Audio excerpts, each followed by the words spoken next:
Es solo un viaje de trabajo con mi esposo del trabajo, dijo ella. No seas tan inseguro. Yo solo asentí. Cuando regresó, la casa estaba vacía. Entonces llamó su jefe, con la voz temblorosa: él no solo se divorció de ti. Emily, por favor, dime que no lo hiciste. Ella empacó la blusa como si nada. La de seda de color borgoña intenso. Con la etiqueta todavía puesta.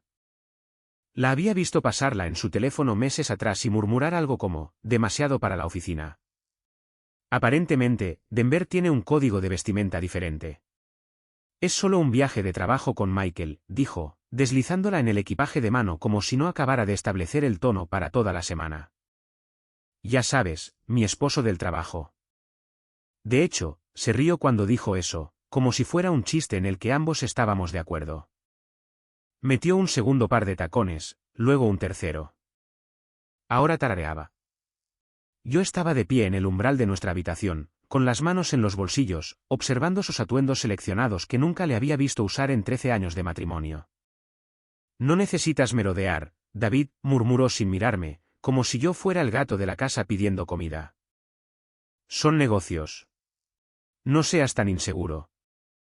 Oh, ahí estaba. La frase familiar: no seas tan inseguro. Todo hombre que lea esto la conoce. Esa línea, como si se supusiera que debemos agradecerles por el diagnóstico. Sonreír, asentir, tragar el ácido que sube por la garganta mientras ellas se van saltando a jugar a la casita con el tipo que las llama M frente a recursos humanos. Así que asentí, eso fue todo. No porque estuviera de acuerdo, sino porque ya me había ido. Ella besó el aire cerca de mi mejilla como si estuviera marcando la salida de un turno que ya no le importaba. Las llaves tintinearon, la maleta rodó, la puerta se cerró y yo entré en mi estudio. La carpeta estaba en el estante inferior, de cuero negro, con cremallera, sencilla. Nunca la mirarías dos veces a menos que fueras el tipo que solía escribir divulgaciones de riesgos corporativos para ganarse la vida. El tipo que una vez creó salvaguardas para ejecutivos que pensaban que los acuerdos de confidencialidad eran a prueba de fuego y los acuerdos prenupciales eran de lectura opcional. Página 41. Ahí es donde vivía la cláusula 17. La leí una vez en voz baja. El lenguaje aún se mantenía. Específico, frío, vinculante. Luego levanté el teléfono fijo. Sí, todavía teníamos uno, y llamé al número impreso en la parte superior del membrete de mi antigua firma. Activen la 17. No dije nada más. Y así de simple, la mecha estaba encendida. Para el mediodía, había enviado un correo electrónico a una agente inmobiliaria de confianza, no una gran empresa, local, discreta. Ella manejaba propiedades de patrimonio para jubilados y millonarios en proceso de divorcio. Hablamos en clave. Sabía lo que significaba un arrendamiento de categoría Delta. Inquilino a largo plazo, sin muebles, sin rastro. Para las 4 de la tarde, los de la mudanza estaban programados. No me llevé el piano, ni el reloj de pie, ni las pinturas que me había rogado que comprara en Praga. Le dejé esas cosas a ella. Dejé esa versión de mí en esa casa porque ya no era necesaria. Miren, la mayoría de ustedes no sabrá mi nombre. Y está bien. Pero si están escuchando esto y les suena una campana en el fondo de su mente, como si tal vez su esposa se rió demasiado fuerte de un chiste de un tipo en un retiro de estrategia, consideren quedarse. Esta historia ya no es solo mía. Y no es broma, más del 90% de ustedes escucharán sin presionar ese botón de suscripción. Pero si lo hacen, en realidad le dice al equipo que este tipo de historia importa. Y tal vez, solo tal vez, le da al próximo David una razón para prepararse un poco antes. En fin, volviendo a Emily. Mientras ella probablemente estaba pidiendo un cóctel en la sala del aeropuerto, diciéndole a Michael lo dulce pero aburrido que es David, yo estaba respaldando los datos de nuestra unidad compartida en la nube. No espiando, solo organizando. Ella nunca habría notado la falta de la carpeta titulada Viajes compartidos, pero nuestro contable sí lo haría. No me enfurecí. No entré en una espiral. No bebí. Lo que hice fue mucho peor. Planifiqué. Y esa noche, mientras el sol se ponía detrás de los árboles fuera de la casa del lago, me senté con una taza de té de manzanilla, encendí la chimenea y miré hacia el agua. Fue entonces cuando me di cuenta de algo extraño. Ya no estaba enojado. Ya estaba en otro lugar por completo, un lugar que ella ni siquiera sabía que existía. Y para cuando lo encontrara, no tendría forma de entrar. Emily me envió un mensaje de texto desde el aeropuerto. Retrasado 20 minutos. Ya es un caos aquí, lol. Espero que hayas conseguido algo bueno para cenar, corazón rojo. No respondí. ¿Qué había que decir? Probablemente estaba sentada en la sala VIP bebiendo algo caro a cuenta de la empresa, riéndose de algún chiste que Michael hizo sobre las alegrías del matrimonio. Esa es su marca. Ligero, coqueto, apenas inapropiado. Suficiente negabilidad para sobrevivir a RR. HH. Suficiente encanto para mantener entretenida a la esposa de un ejecutivo del consejo a través de las fronteras estatales. No estaba rastreando su vuelo. Sabía dónde aterrizaría, en qué hotel entraría, la mano de qué hombre rozaría la parte baja de su espalda mientras se reía demasiado fuerte por un recibo de Uber compartido. Ella pensaba que yo estaba jugando a las damas. No tenía idea de que yo construí el maldito tablero. En cambio, llamé a Gail, mi agente inmobiliaria. No habíamos hablado en meses, pero contestó al segundo timbrazo. Señor Crawford, dijo, con voz tranquila. ¿Procedemos con la casa del lago? Procedemos. Plazo inmediato. Duración del contrato de 1 año. Se requiere discreción. Ya sabe el resto. Lo sé. Tendrá un borrador del contrato para el mediodía.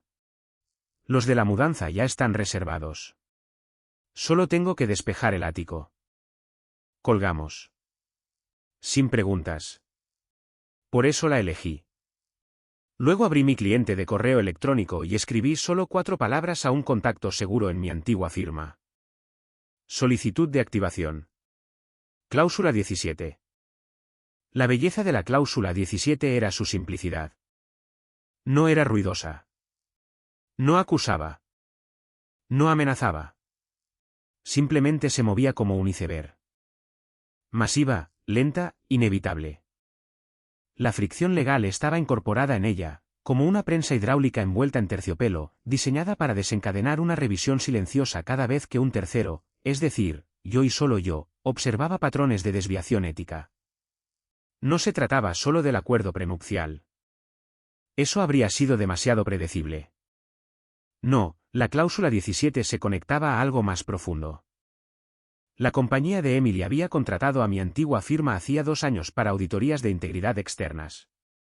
Ayudé a escribir el marco antes de retirarme. Ella no lo sabía. ¿Por qué lo sabría?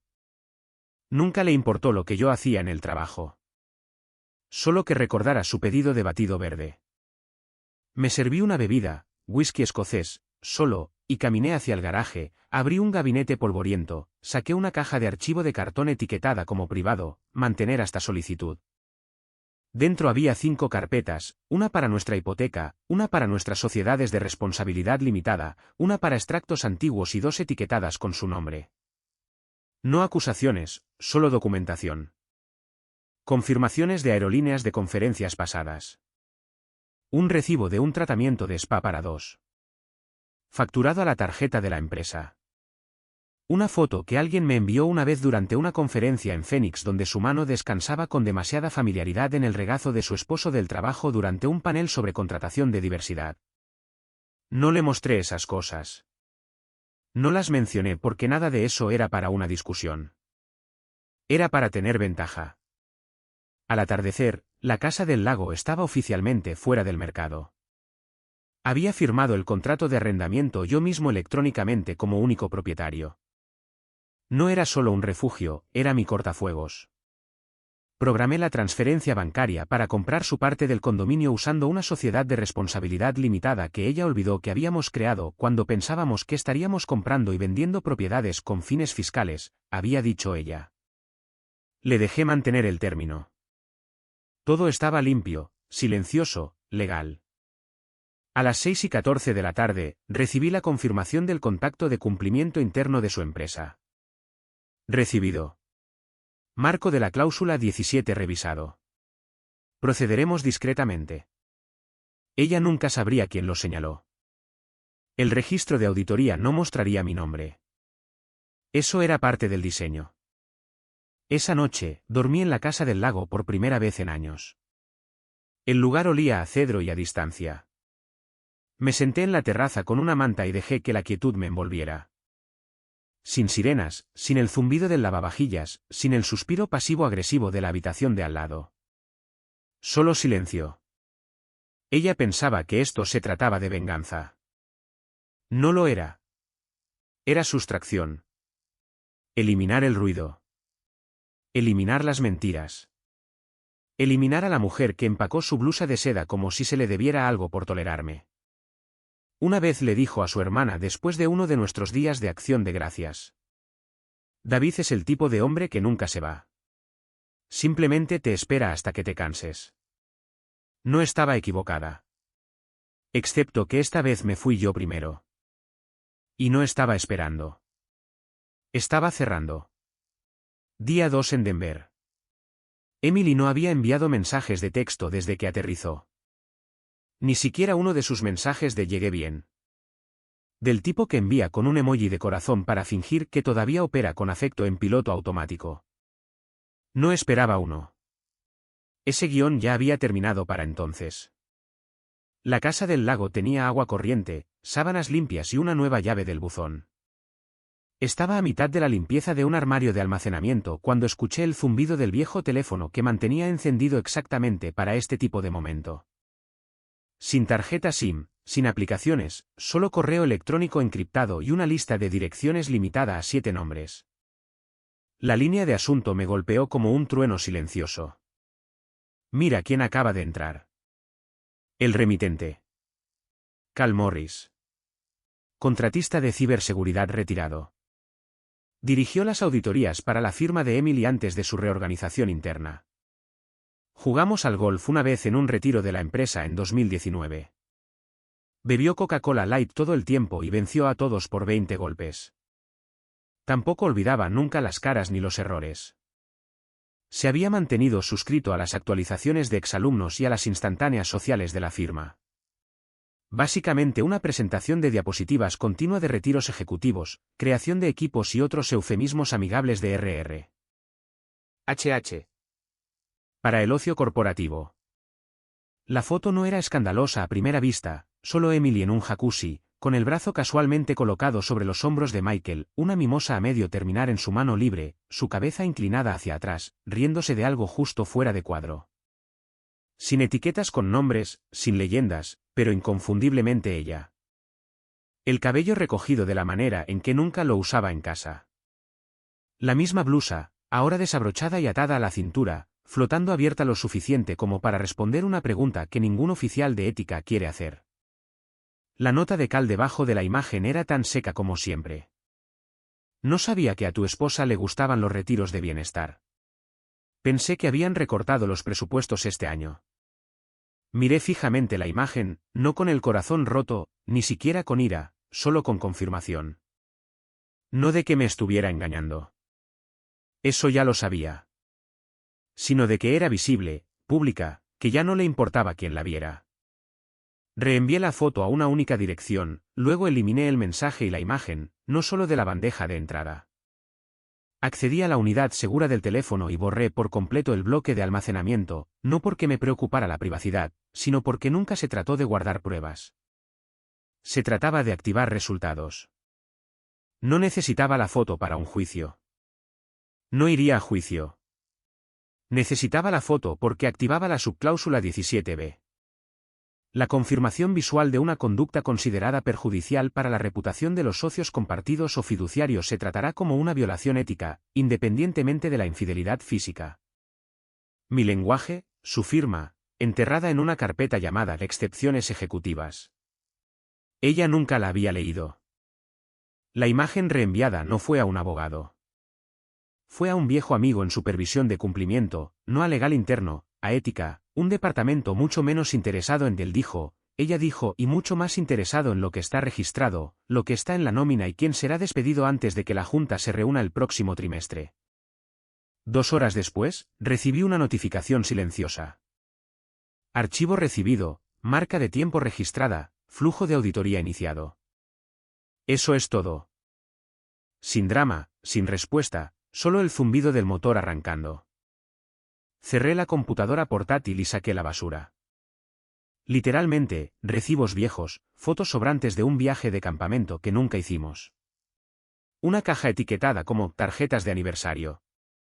La mayoría compradas en tiendas, firmadas con mensajes de 3 segundos como «Te amo siempre, A la basura.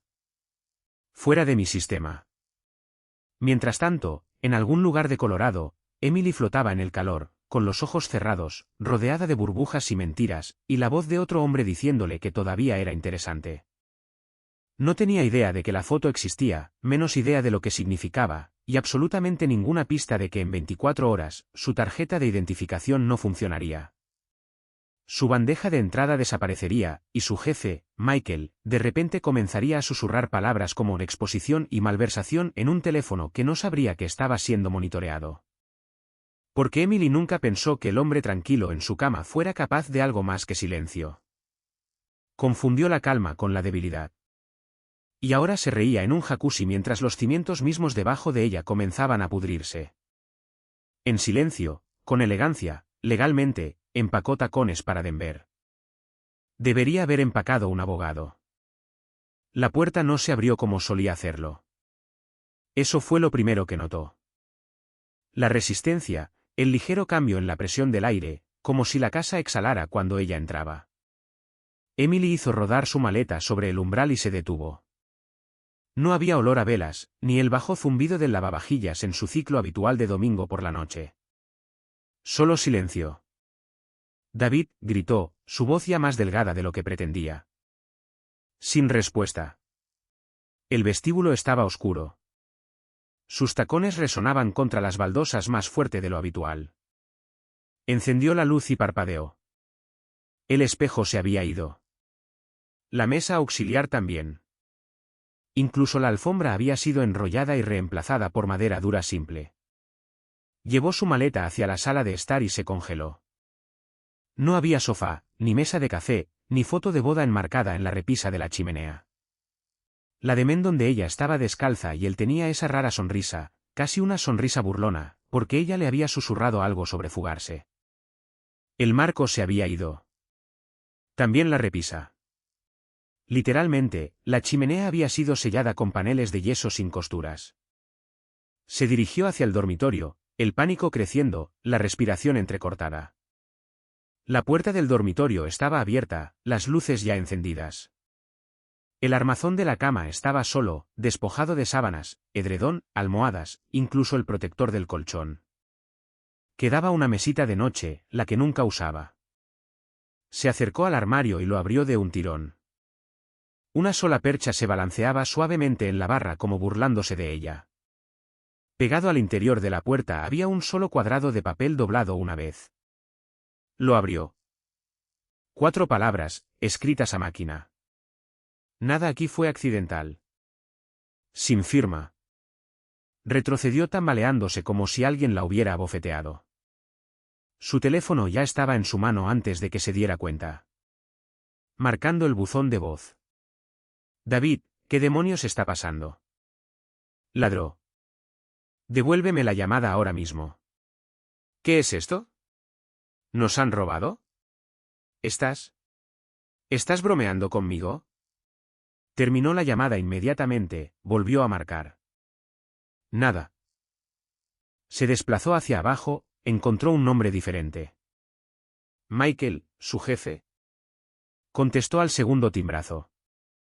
Ruido de fondo. Algún tipo de televisión, tal vez. ¿Emily? Su voz no era severa. No estaba enojada. Estaba asustada. Ella parpadeó. ¿Michael? Él hizo una pausa. Emily, ¿hiciste algo estúpido? ¿Qué? ¿De qué estás hablando? David se ha ido. Ha vaciado toda la casa. Dejó una nota. No contesta. ¿Te llamó? Michael sonaba como si estuviera caminando de un lado a otro. ¿Presentaste algún reembolso del viaje? Preguntó en voz baja. ¿Usaste tu tarjeta corporativa para algo delicado? Ella frunció el ceño. ¿Qué? No, quiero decir, solo el hotel, la cena, el servicio de habitaciones. ¿Qué? Él exhaló con fuerza. Emily, no solo se divorció de ti. ¿Qué demonios significa eso? Una larga pausa. ¿Activó algo? Creo que inició una revisión formal de integridad y no proviene de nuestro departamento. Es externa. Se sentó lentamente en el armazón de la cama desnuda. Su maleta todavía junto a la puerta. Parecía absurda ahora, como la de un visitante. Se le secó la boca. Pero se retiró. Ni siquiera trabaja en... No se retiró. No realmente, susurró Michael. Y si lo que estoy escuchando es correcto, redactó parte del lenguaje de ética al que todavía estamos sujetos. Eso la detuvo. ¿Estás diciendo que él? Estoy diciendo que alguien de su antigua firma solicitó registros esta mañana. Registros de viajes, extractos de tarjetas corporativas. Enviaron citas de cláusulas, no solo incumplimientos de políticas. Estructurales. Estructurales. Susurró ella. Cláusula 17, dijo él. Miró la nota en su mano. ¿Qué demonios es la cláusula 17? No lo sé, pero el departamento legal ya la marcó como alerta roja. Y la junta se reúne mañana a primera hora. Clic. Él colgó. Se quedó sentada allí durante un minuto completo antes de notar que le temblaba la mano. Su cuerpo reaccionaba más rápido de lo que su mente podía alcanzar. Una ola fría recorrió su pecho y bajó por su espalda. Cláusula 17. Había oído eso en alguna parte antes. El acuerdo prenupcial. Sus manos buscaron a tientas en su bolso. Cartera, bálsamo labial, recibos. Nada. El acuerdo prenupcial estaba en casa de su madre, en un cajón. No lo había mirado en años. Cláusula 17. Se puso de pie, con las rodillas rígidas, y miró de nuevo la habitación. La ausencia era el mensaje. David no había gritado. No había suplicado. Ni siquiera la había confrontado. Simplemente se había retirado quirúrgicamente y había dejado un solo eco detrás. Nada aquí fue accidental. El pitido no llegó. Emily presionó su tarjeta de identificación de nuevo, esta vez más lentamente, como si tal vez simplemente no hubiera alcanzado el sensor. Nada. La volteó, probó la parte de atrás, todavía nada. La pequeña luz roja parpadeaba ante ella como un latido, pulsando rechazo. Error de tarjeta, decía la pantalla. Miró a su alrededor. Nadie más tenía problemas. Un analista junior pasó a su lado y entró con un alegre pitido. Con los auriculares puestos, ajeno. Un mensajero entró con un carrito de almuerzos en caja. El guardia de seguridad de la recepción levantó la vista y luego la apartó rápidamente. Emily retrocedió, se ajustó el abrigo, lo intentó de nuevo. Todavía rojo. ¿En serio? Murmuró, arrancándose el cordón. Fue entonces cuando uno de los miembros del personal de seguridad salió de detrás del mostrador. De mediana edad, postura rígida, las manos sostenidas al frente como si hubiera practicado esta conversación exacta. Evitó el contacto visual. Señorita Travers, dijo, asintiendo ligeramente. Se me ha informado que se le ha restringido temporalmente la entrada. Pendiente de revisión interna, se rió. Corta, aguda, involuntaria. Trabajo aquí. Soy vicepresidenta de Asuntos Externos. Entiendo, respondió él, con tono plano. Se nos dijo que no permitiéramos el acceso. ¿Dicho por quién? No estoy autorizado a decirlo. Lo siento. ¿Crees que esto es gracioso? Espetó ella. ¿Crees que no puedo pasar si realmente quisiera? Apareció un segundo guardia. Nadie está tratando de escalar la situación, dijo el primero en voz baja. Solo estamos siguiendo instrucciones. Emily retrocedió, negando con la cabeza. Esto tenía que ser un error. Abrió su teléfono. Su Outlook no se cargaba. Gmail, nada. Slack, desconectado. Intentó iniciar sesión a través del portal de empleados y la rebotó. Cuenta no reconocida. Las náuseas la golpearon en una ola. Miró a través del cristal hacia los ascensores más allá del vestíbulo. Personas que conocía pasaban. Nadie la miró. Dentro, podía ver las luces de la gran sala de conferencias encendidas. Las persianas parcialmente abiertas, trajes, computadoras portátiles, una pila de carpetas rojas que se pasaban. No era una reunión casual de lunes. Ética de emergencia. Pero Michael no estaba allí. Su jefe no había respondido a sus mensajes de texto desde anoche. Llamó de nuevo. Buzón de voz. Llamó a legal. Sin respuesta. Llamó al número personal de su asistente. Sin respuesta. El mundo no se estaba saliendo de control. Estaba siendo cuidadosamente rotado, lo suficientemente rápido como para desequilibrarla sin derribar el edificio. Finalmente, llamó a RR. HH. Contestó una voz nueva. No la recepcionista habitual. RRHH, habla Clara. Soy Emily Travers. Me han bloqueado la entrada. Necesito a alguien que... Hubo una pausa. Señorita Travers, tendré que remitirla a un asesor externo. Se nos ha aconsejado no comunicarnos directamente en este momento. ¿Qué? ¿Qué? Lo siento. No puedo proporcionar ninguna información adicional. La llamada se cortó. No supo si Clara colgó o si su teléfono falló por el puro estrés. Emily se tambaleó hasta un banco justo fuera del edificio y se sentó rígida, tratando de no hiperventilar. Abrió la única aplicación que no había sido bloqueada, Notas, y comenzó a escribir palabras clave, cualquier cosa que pudiera recordar. Cláusula 17. Volvió a flotar como un fantasma. Había firmado algo con esa frase. ¿Pero dónde? No era solo una cláusula prenupcial. Era algo en su paquete de incorporación o en la declaración de conflicto de intereses. No podía recordarlo. Todo se mezclaba. Tantas reuniones, tantos documentos de solo firme aquí, que nunca había leído por completo. Jerga legal, texto estándar. Excepto que David no escribía texto estándar. Escribía armas.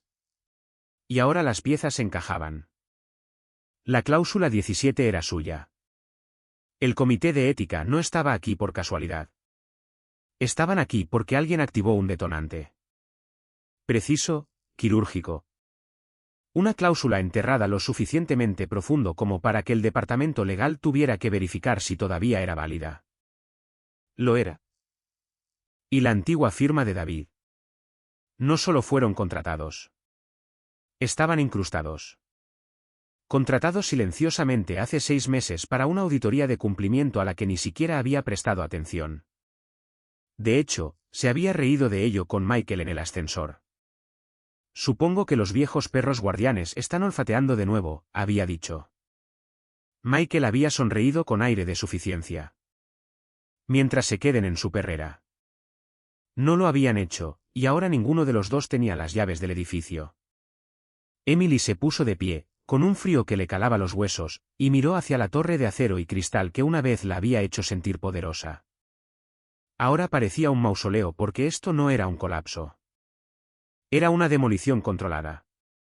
Y cada carga fue colocada por el hombre que solía prepararle el almuerzo mientras ella navegaba por Instagram. No había levantado la voz. No tenía por qué. Simplemente había escrito una cláusula y había esperado. Se quedó mirando el aviso de RR. HH. Como si estuviera escrito en otro idioma. Pero el significado era cristalino. Con efecto inmediato, Se está llevando a cabo una revisión interna sobre relaciones personales no declaradas que afectan la supervisión financiera. Todas las partes afectadas serán contactadas individualmente. No había nombre, ni cargo, ni acusación, pero cayó como un cuchillo. La línea de asunto había llegado a su correo electrónico personal a las 9:03 de la mañana, solo 3 horas después de que se parara frente a su propio edificio de oficinas como una pasante que olvidó su tarjeta de identificación. Provenía de una dirección interna que no reconoció. Operaciones de cumplimiento, del tipo de buzón desechable que usan las empresas cuando quieren una separación legal entre la ceniza y las consecuencias. Su primer instinto fue la rabia. No era una asociada junior atrapada durmiendo con su jefe de equipo. Era una ejecutiva. Construyó el departamento de asuntos externos desde cero. Manejó crisis, tejió historias. Sabía dónde estaban enterrados los cuerpos porque la mitad de las veces ayudó a enterrarlos y ahora la estaban ignorando. Llamó a Michael de nuevo. Sin respuesta. Le envió un mensaje de texto. Necesito hablar. Esto está escalando. Nada. Caminaba de un lado a otro en la habitación de invitados de su madre. El teléfono pegado a la oreja mientras marcaba a legal. Hola, soy Emily Travers, dijo cuando la recepcionista contestó. Necesito hablar con alguien del consejo sobre esta revisión. Acaban de bloquear mis cuentas. Lo siento, señorita Travers, dijo la voz rápidamente con el tono de alguien que recita un guión. Se nos ha aconsejado no entablar comunicación directa con usted en este momento. Los protocolos de conflicto de intereses están en vigor. Emily parpadeó. Trabajo allí. ¿Me conoces? Me has visto cada Navidad durante 8 años. Entiendo. Esta decisión fue tomada conjuntamente por el cumplimiento ejecutivo y el departamento legal. ¿Quién demonios aprobó eso? No estoy autorizada a discutir más. Clic. Se quedó quieta, escuchando el silencio que siguió como si pudiera darle una respuesta. Apretó la mandíbula. Intentó iniciar sesión en el portal remoto de la empresa desde su iPad solo para acceder a su calendario. ¿Sus contactos? Acceso denegado. El mensaje parpadeó en una fuente neutral. Sus credenciales han sido deshabilitadas. Póngase en contacto con el administrador del sistema. Arrojó la tableta sobre la cama. ¿Qué demonios estaba pasando? Nadie la había confrontado. Ningún correo electrónico de RR. HH. Pidiendo aclarar la actividad de viaje reciente. Ninguna reunión preliminar, ninguna alerta en sus informes de gastos, nada, solo borrado. No estaban manejando esto como un error. Lo estaban manejando como contención. Le tomó menos de 5 minutos pasar de la incredulidad a la acusación. Llamó a un colega de finanzas, alguien con quien había ido a la universidad. Sin respuesta. Dejó un mensaje, luego otro. Otro silencio. Abrió su LinkedIn, revisó sus mensajes. Ya había una nueva publicación de la página de la empresa. Nos tomamos la integridad en serio. Nuestro compromiso con la supervisión imparcial garantiza la responsabilidad en todos los niveles. Los comentarios ya estaban inundando. Orgulloso de trabajar aquí. La transparencia importa. Quería vomitar. Luego, debajo de la publicación, lo vio. Un comentario de alguien llamado G.R. Fanning. Ya era hora. Deberían haber revisado los viajes de ejecutivos el año pasado. Se le revolvió el estómago. Ese nombre no le era familiar, pero el momento coincidía exactamente con la última auditoría de David. La que dijo que era menor. Antes de su fiesta de jubilación. Ni siquiera había asistido. Estaba de viaje. El nombre de David no estaba en nada. Ni en el correo electrónico, ni en los registros del sistema, ni en el memorando, pero sus huellas dactilares estaban por todas partes porque no necesitaba crédito. Necesitaba distancia. Una vez le había dicho que no entendía cómo funcionaban los negocios de verdad. Pero esto era lo más empresarial que había visto en su vida. No la estaban despidiendo. La estaban volviendo irrelevante, lenta, estratégicamente, sin decir una palabra. Porque si lo decían, ella podría negarlo. Pero si nadie habla, ella simplemente se ha ido. Un pasivo, pendiente de revisión, un titular que intentan evitar. Emily miró fijamente la pared, de repente consciente de lo silencioso que estaba su teléfono. Sin alertas, sin llamadas, sin invitaciones a reuniones. Y por primera vez en su carrera, se dio cuenta de que no solo estaba fuera. Ni siquiera tenía una puerta a la que llamar. En algún lugar, David probablemente estaba bebiendo té, leyendo, sonriendo, tal vez porque conocía este tipo de final. No explosivo, no caótico, solo silencioso. En total, el viaje a casa de su madre pareció más largo de lo habitual.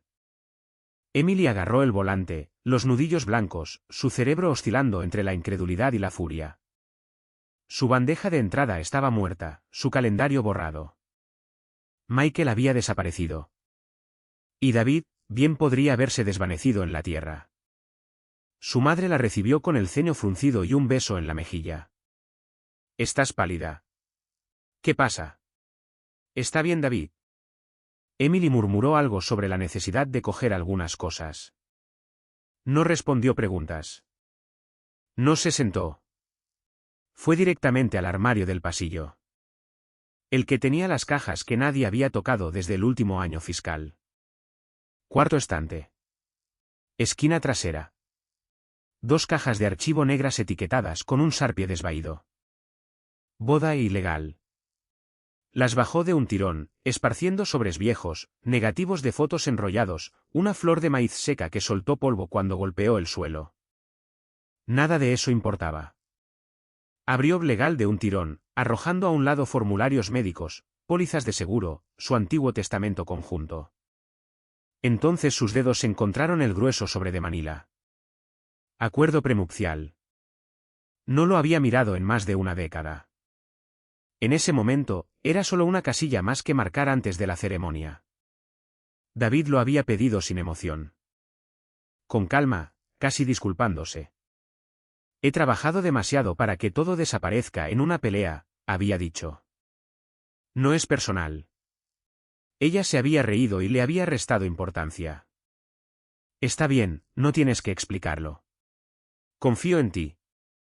Había echado un vistazo quizás a la primera página, con 2 copas de vino encima, durante un fin de semana en el que estaba demasiado distraída con los colores de las servilletas y los depósitos de la luna de miel como para preocuparse por las cláusulas.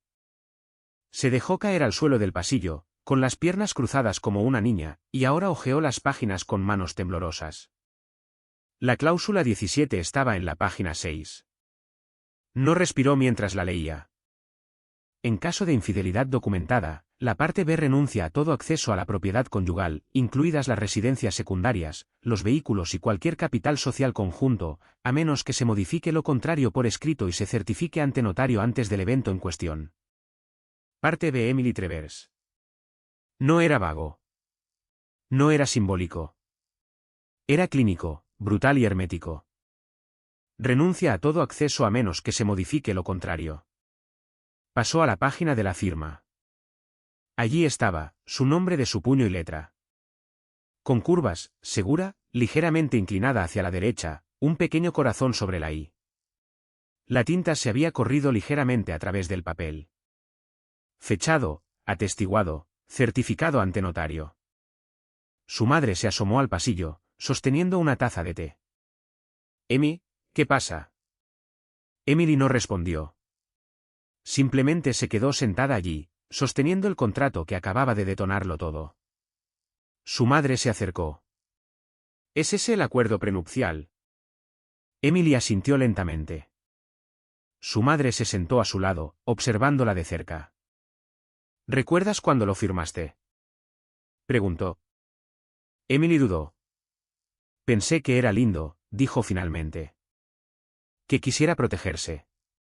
Pensé que era dulce que fuera cuidadoso». Dijo que era estándar. Ni siquiera leí la mitad. Su madre no habló entonces. «Es un oficial de cumplimiento, Emily.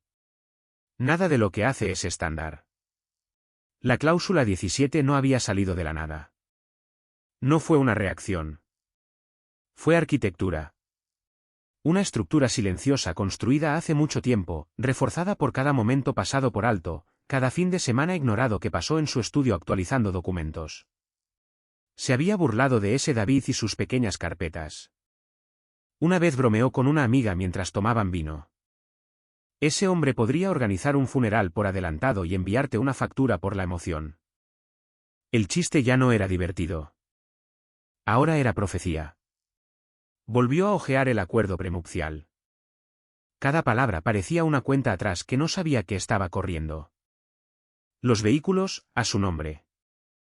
El condominio, técnicamente conjunto, pero bajo el paraguas de una sociedad de responsabilidad limitada que David había establecido y financiado.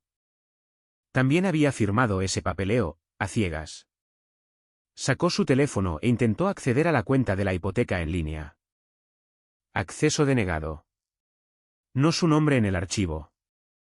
Incluso el coche, el Lexus SV que había conducido al aeropuerto, estaba registrado a través de una flota de la empresa, no era de su propiedad personal.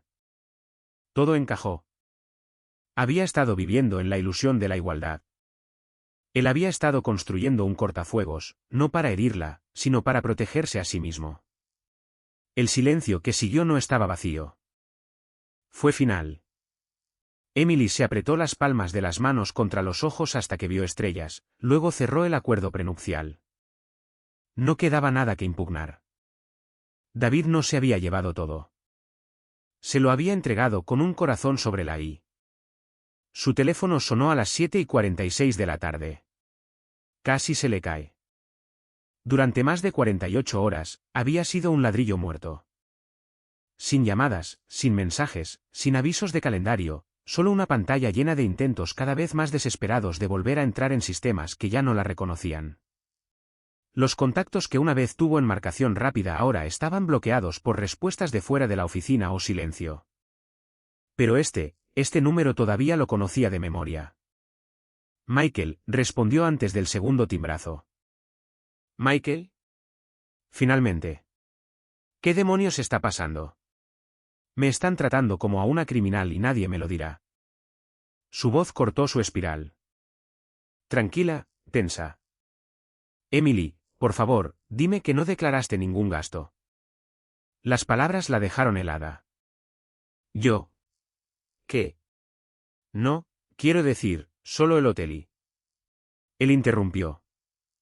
Las fotos, dijo apenas por encima de un susurro.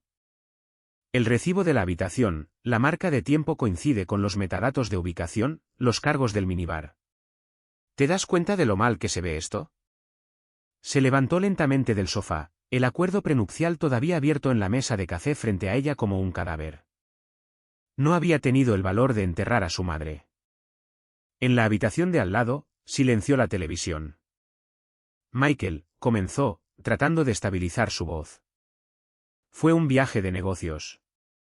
Tú lo aprobaste. Compartimos una habitación una vez. Eso no era ilegal. No se lo dijiste a nadie, dijo bruscamente. No revelaste la relación. Eso es una violación de la ética y la supervisión financiera. No era una relación, espetó ella. Entonces, ¿por qué el departamento legal lo llama fraude? Replicó él. Silencio.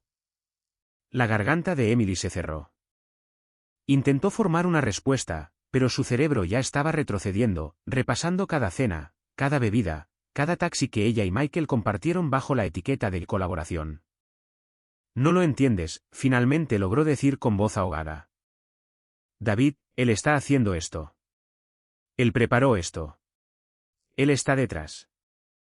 No, tú no lo entiendes, dijo Michael. Ahora, sonaba sin aliento, no enojado, aterrorizado. El departamento legal no está hablando de David. Están hablando de ti. Tú eres la que tiene la tarjeta de identificación bloqueada. Tú eres a la que le están borrando el acceso. Tú eres la que está en cada informe de gastos marcado. Pero todos doblamos las reglas, susurró ella. Todos hemos declarado gastos. Hay doblar, siseó él. Y luego está el uso indebido de patrones con conflicto no revelado. ¿Sabes siquiera lo que eso significa en esta industria?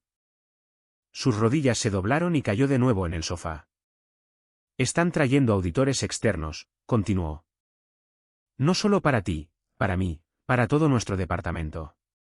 La junta está furiosa. Acabo de pasar una hora con un abogado externo tratando de explicar por qué había 4 cargos consecutivos por servicio de habitaciones a tu nombre. 2 días después de un seminario de capacitación que nunca existió oficialmente en nuestro calendario. No pensé que nadie. Comenzó ella. Ese es el problema, espetó él. No pensaste. Asumiste que nadie estaba mirando. No sabía que David todavía tenía alcance. Esto no se trata de tu esposo. Explotó Michael. Se trata de nosotros, de que presentaste documentación que violaba múltiples niveles de cumplimiento. Y ahora están revisando todo. Cada estado de cuenta trimestral, cada bonificación, cada recomendación de empleado que firmaste, todo. El silencio volvió a reinar, luego más suave. Emily, ¿qué más hiciste? Sus labios se movieron, pero no salió nada porque la verdad era que no lo sabía. Ya no. Los viajes inocentes, las cenas con clientes que eran solo ellos dos, los regalos que marcó como agradecimiento al proveedor, los días adicionales en centros turísticos que casualmente caían en fines de semana largos.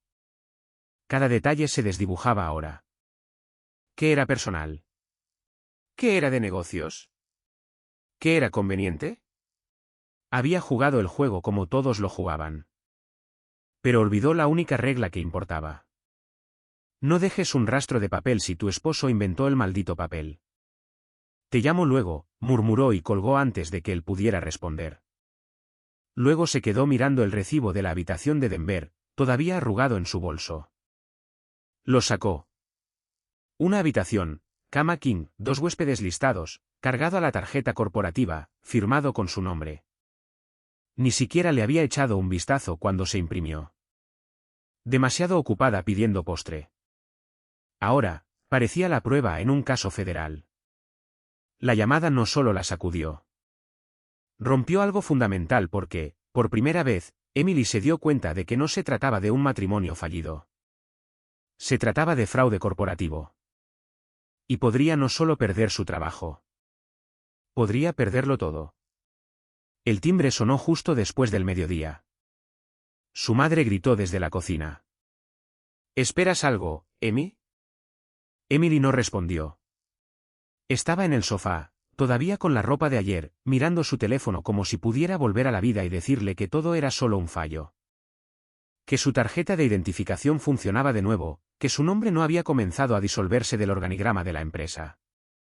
Oyó crujir la puerta mosquitera, el golpe de un paquete aterrizando dentro y el familiar tap, tap de las zapatillas de su madre acercándose. Es para ti, dijo su madre, extendiendo un sobre de cartón grueso. Sin dirección de remitente, solo su nombre impreso en letras de imprenta limpias. Emily se incorporó lentamente, con las manos ya entumecidas. Dentro había un solo sobre blanco, papelería de alta calidad, sello en relieve, del tipo que usan las empresas cuando quieren que sepas que es formal antes de que lo abras. Lo despegó y se le cortó la respiración. A la junta directiva. Tenía fecha de casi 4 meses antes. El membrete era sencillo, pero el nombre que aparecía debajo no era David. Era de W. Crawford, consultor de supervisión externa. Parpadeó con fuerza, releyéndolo. Sus manos comenzaron a temblar antes de que llegara al segundo párrafo. Esto no es una queja. Es una solicitud de aclaración. He observado un patrón de actividad de gastos relacionados con viajes que puede quedar fuera del alcance de sus protocolos de ética interna. Específicamente fechas superpuestas entre viajes financiados por la empresa y registros de eventos no oficiales.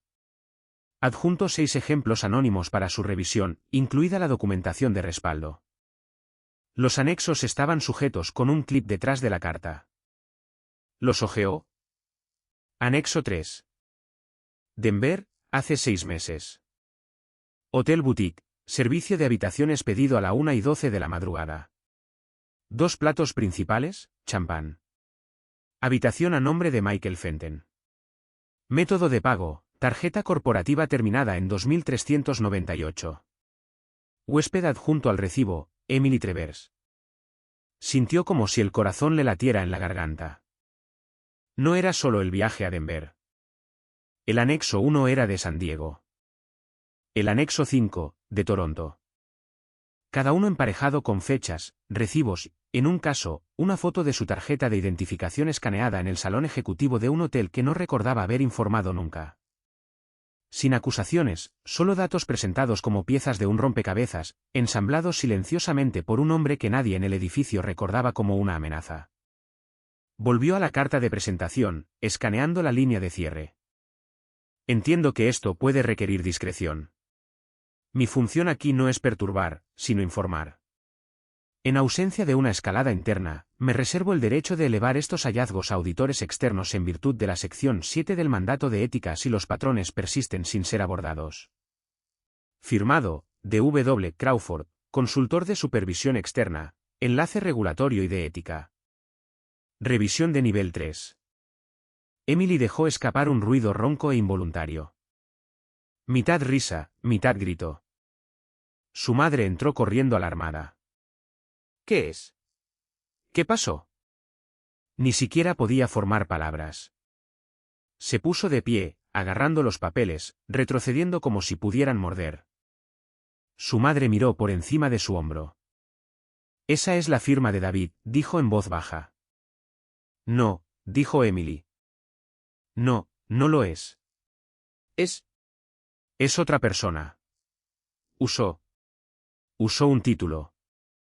Ni siquiera sabía que todavía. Entonces la comprensión la golpeó como un puñetazo en el estómago. Nunca dejó de trabajar. No realmente. La fiesta de jubilación, los meses que pasó ordenando la casa, los largos paseos, los viajes en solitario a la cabaña, las noches que se quedó despierto hasta tarde organizando archivos viejos. Todo había sido preparación. David se había incrustado en el sistema meses antes, no para hacerlo estallar, sino para desangrarlo lentamente, clínicamente, en un lenguaje que nadie en su empresa podía negar porque él ayudó a escribirlo.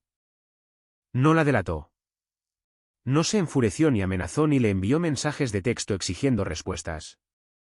Envió una carta, no a ella, a la Junta. Se hizo innegable, una presencia dentro de la misma estructura en la que solía sentirse segura. Un virus instalado a mano, usando herramientas que nunca se molestó en entender. Se derrumbó de nuevo en el sofá, los documentos esparcidos por el suelo.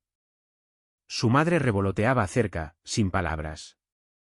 ¿Por qué no se divorció de mí?, preguntó Emily, con voz débil. ¿Por qué no simplemente gritar? Pelear. Llevarme a los tribunales. Su madre no dijo nada porque la respuesta era clara. David no había querido terminar el matrimonio. Quería borrarlo de los cimientos de su vida, de su trabajo, de sus finanzas, de su nombre, no con rabia, con registros. La había enterrado no en un escándalo, sino en sistemas. Y la parte más aterradora, nunca lo vio venir porque nunca pensó que un hombre como él pudiera ser peligroso. Hasta ahora. Viernes por la mañana, el aviso llegó desde su aplicación bancaria. Casi no lo revisa. Asumió que era otra alerta de fraude o un fallo de inicio de sesión automático. Pero ahí estaba, brillando frío y limpio. Transferencia de depósito en garantía completada. Propiedad reasignada. Hipoteca conjunta modificada. Parpadeó. El condominio, su hogar. No había firmado nada. No había aceptado una venta. Pero mientras leía la nota adjunta, la realidad se impuso con precisión clínica. Con efecto a partir del 18 de octubre, los fondos del depósito en garantía se transfieren de Crawford Holdings LLC para satisfacer los términos finales descritos en la cláusula 9b de la petición. Copropietario eliminado. El título permanece únicamente a nombre de Travers. La responsabilidad de la hipoteca se actualiza en consecuencia. El nombre de Emily permanecía en el préstamo. El de David se había ido. La compró usando una sociedad fantasma que había olvidado que existía. Técnicamente, era una entidad de inversión que crearon hace 8 años cuando coquetearon con la idea de comprar y vender casas. Dejó que él se encargara del papeleo, lo llamó su pequeño pasatiempo. Nunca se dio cuenta cuando él reestructuró la propiedad después del primer año. Ahora, lo usó como un bisturí. Los fondos provenían de su capital social compartido, pero se desviaron a través de una sociedad de responsabilidad limitada que lo protegía legal y financieramente. Ella sería responsable de la deuda restante, el mantenimiento, los impuestos, y como todavía residía técnicamente en casa de su madre, la exposición legal era toda suya. No luchó con ella por la casa. La dejó en pie y se fue con el suelo debajo de ella. Una hora después, su teléfono volvió a vibrar. Correo electrónico, sin asunto, sin cuerpo, solo un archivo adjunto. Lo abrió. Una foto granulada, escaneada de un papel. Era una sola cláusula resaltada. En caso de infidelidad documentada, la parte B renuncia a todo acceso a la propiedad conyugal, incluidas las residencias secundarias, los vehículos y cualquier capital social conjunto, a menos que se modifique lo contrario. Reconoció la firma en la parte inferior. La suya, ese pequeño corazón sobre la I. Debajo de la foto, una sola línea de texto. Dijiste que era inseguro. Resulta que estaba preparado. Eso fue todo. Sin amenazas, sin demandas, sin intentos de reconciliación o regodeo. Solo conclusión. Emily cerró lentamente la computadora portátil, con las manos temblorosas. El aire se sentía denso. Incluso la luz que entraba por las cortinas parecía más pesada de lo que debería. Intentó llorar, pero las lágrimas no llegaban. No había pelea que librar, ni audiencia, ni nadie a quien apelar. Una vez bromeó diciendo que David era el tipo de hombre que se aseguraba de que los recibos estuvieran plastificados. Lo dijo con una sonrisa burlona en una cena, con una copa de vino en la mano, con Michael a su lado, riéndose. Ahora lo entendía. No había levantado la voz porque no lo necesitaba. No la destruyó. La dejó caminar, con los ojos bien abiertos, hacia la arquitectura que había pasado años construyendo en silencio. Ella se creía lista. Pensaba que él era blando. Pero David no jugaba. Escribía las reglas y luego se hacía a un lado. Así que cuando ella cayó con fuerza, en silencio, públicamente, él no estaba allí para atraparla porque ya había seguido adelante. En silencio, permanentemente, se sentó en el silencio, rodeada de eco y ausencia, y finalmente entendió cómo es el verdadero poder. No ruidoso, no enojado, simplemente irreversible.